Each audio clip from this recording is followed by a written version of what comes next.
The only place we can start is with Sean McConville, isn't it? Obviously, that's a real blow to you, but from what I've seen and what I've heard from the weekend, I think there was probably a fear it could have been a lot worse than that. What's the sort of overriding feeling? Well, you know that something's going to be wrong. For Sean to go off and in so much visible pain, you know, I've seen Sean stay on lots of times when he's had a bad knock. And you know, on the back of Louis Shipley damaging his ankle, we did fear the worst. Sometimes you might be better off having a clean break and that heals a bit quicker. Ligament damage, and I haven't seen the specialist. He's going to have an operation, so he's in good hands, and we have to let nature run its course. And the one thing I do know about Sean is he is a quick healer, so you know, I'm expecting whatever parameters they put on him, I'm expecting Sean to shave at least 2 weeks off that.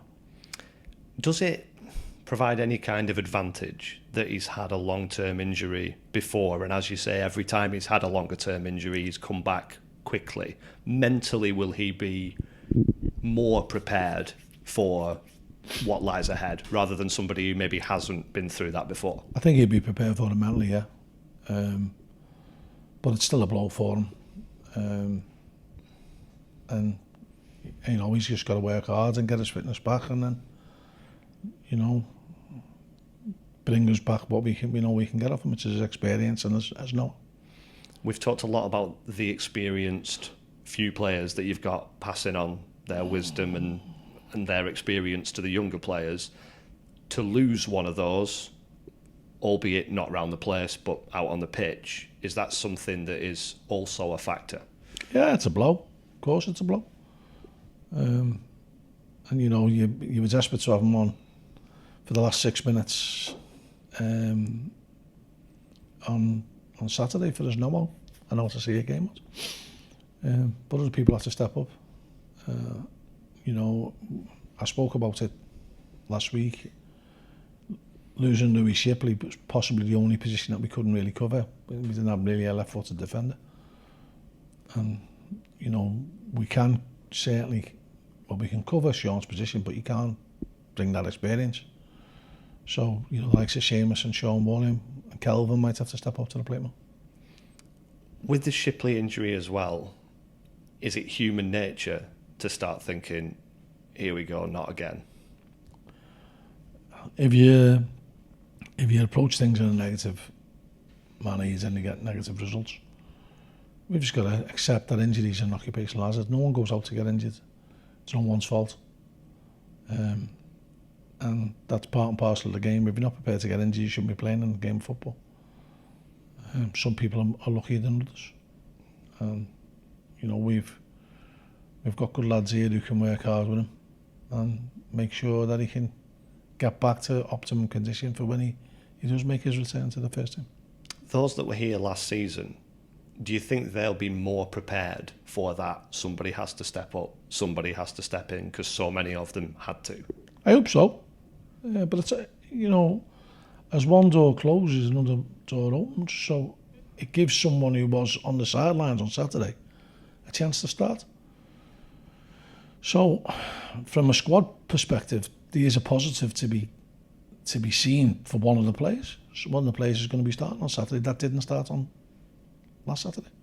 Does it step up that recruitment? And I know that's easier said than done, and we talked about you can't just go to the player shop and get said player, but does the focus intensify when you know you've got areas that you do need to bolster because of injury?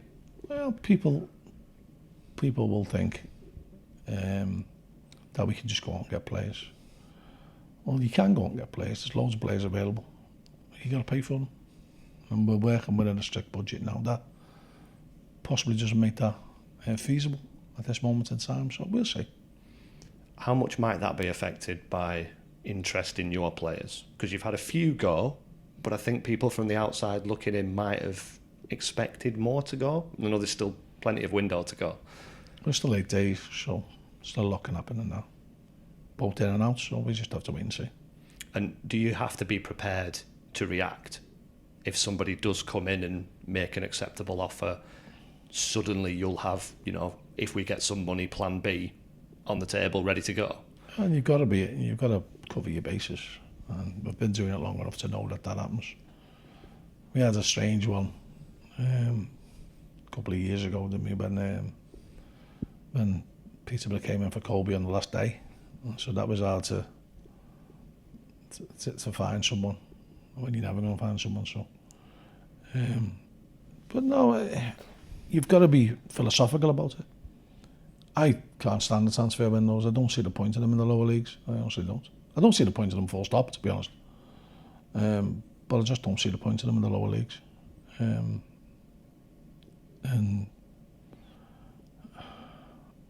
it makes your life harder if you're susceptible for injuries and you've got a small squad, which was the case, not so much the case of a small squad last year, but a very inexperienced squad. A lot of players that we'd sign for the future that all of a sudden were the present.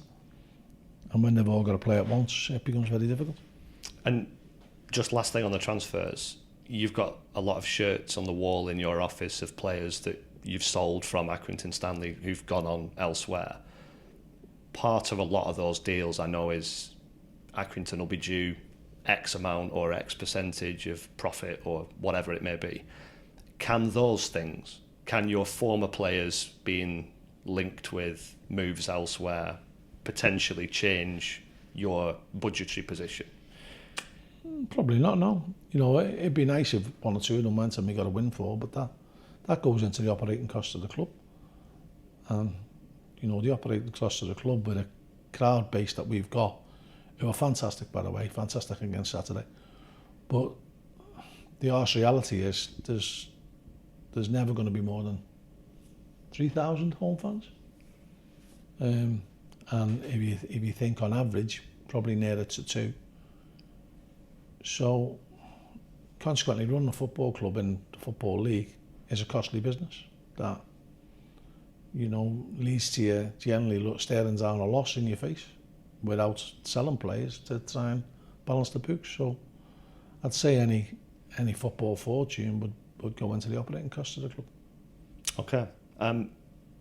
We're not quite at the point that we talk about looking at league tables, maybe 10, 15 games gone. How satisfied are you, though, with how it's gone to this point? Dissatisfied. No, I think we should be a couple of points further on. And I've seen us in flashes play some really good football. I'd like us to put a full game together. We can put a full game together. I think that'll give us confidence to go and do it again. You've talked about the importance of improving that home form. Winning a couple of home games, is that a good place to start? Very much so. But, it's not just about playing at home. You play a football match 90 minutes on generally the similar size pitches, definitely the same size goals. And so you've got to find a way to try and put your stamp on the game. And we're still learning at the moment. Is that different intrinsically away from home?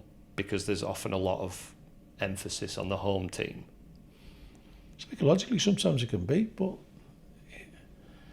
football's really weird. And you look at our 2 games against Bolton last year, for example. So, we're winning 2-0 against Bolton, quite comfortable at home, and then capitulate to lose 3-2. And then when they are absolutely flying at the end of the season and we're on our knees, we go there and keep a clean sheet. So you can't really legislate for where you play. You've just got to try and get your style of play and get the players comfortable with it, get the staff comfortable with it. And sometimes the fans mightn't be comfortable with it, but if it produces results, they will be comfortable with it. So you've just got to it's fine margins as well, by the way. You just got to try and get more things right, get more decisions right, both as a manager, coaches, and then players on the pitch. They've got to try and get them decisions right, and whether that's home or away. Double-edged sword, really. Everyone loves winning away, but your fans love winning at home, don't they? Your home fans. So, just as far as Salford are concerned, you've spoken quite openly this season about the financial constraints that you're under and that some clubs in this division aren't under. But in a football sense, coming back into League Two, are Salford a benchmark of a playoff team that you can measure yourself against? Well, we watched them. Myself and Jimmy went to watch. Was it Jimmy and I? Yeah, we went to watch them in the playoffs. Cracking game, cracking atmosphere. Two nervy teams, actually, because there was that much at stake. And so, if you're going to be successful going up, you've got to try and get the better of these teams. So, to answer your question, yeah, they are a benchmark. Do you think you'll know a bit more about your team having played in a game that's a bit of a benchmark? Do you think you'll learn something regardless of what the result is? So I've answered your question now. So now this is the time for me to waffle and not answer the question, isn't it? I think we're learning about our squad on a daily basis. I agree with you though, you learn more when the bullets in the gun when it's actually on the pitch and it's a game. And a different focus. You know, it's not the long trip to Gillingham. So, you know, we've played a lot of home games already this season. So we've got to have to get used to trying to perform on our levels. And sometimes you have to play a different way. Sometimes you have to quieten the crowd. Sometimes you have to get your foot on the ball and maybe give yourselves a little bit of confidence by putting a few passes together. But as I'm saying, the players learn about it as well, and they learn about each other as well, and we're learning, as I've said before, you learn more when the game's getting played, but we're learning every day when we see them. And just finally, what does Accrington against Salford in the Football League, what does that say about the English football pyramid? The stories are very different and you've got to where you are in very different ways, but this could have been a North West Counties or a Northern Premier League game not that long ago, relatively speaking. I think that's the beauty. I think that we've got the better lower tier football in the world, or the best, not the better, the best. We've got the best lower tier football in the world because you've got so many famous teams competing in it. And best will in the world, all the famous teams from the foreign countries playing the top flight, don't they, basically? They might have one or two, but you don't get as many. What is it now? We had this question on the coach, didn't we? Is it 46 teams who played in the Premier League, is it? Something like that. So you just don't get that anywhere else. And that's, yeah, the fact that we could, you know, sliding doors moments, we could be playing, you know, in a different scenario altogether. I think this is the first time I played this in the league, I think it is, isn't it? Yeah, so that is the beauty of it, and that's why players should be privileged to be playing in these games.